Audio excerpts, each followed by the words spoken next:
Welcome to Mithu's kitchen.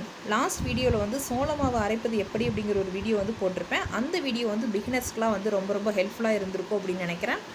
அது மட்டும் இல்லாமல் அதே மாவை பயன்படுத்தி சோள மாவு தோசை வந்து எப்படி செய்கிறது அப்படிங்கிறத பற்றி பார்க்கலாம். ஸ்டவ் ஆன் பண்ணிவிட்டு அந்த ஒரு தோசை தவா வச்சுருங்க. அந்த கல் வந்து நல்லா ஹீட் ஆனதுக்கப்புறமா இந்த மாதிரி ஒரு கரண்டி மாவை எடுத்து தோசை தவா மேலே வார்த்து விட்டுருங்க. சுற்றியும் வந்து நான் கடலெண்ணெய் வந்து ஆட் பண்ணிகிட்ருக்கேன். நீங்கள் வந்து நெய் கூட சேர்த்துக்கலாம்.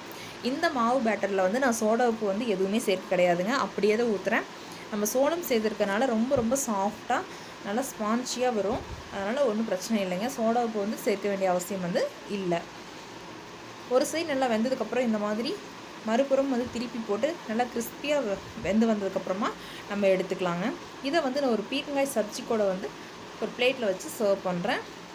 பீர்க்கங்காய் சப்ஜி வீடியோ வந்து என்னோடய மிதுஸ் கிச்சன் சேனல் வீடியோஸ்குள்ளே போய் பாருங்கள்.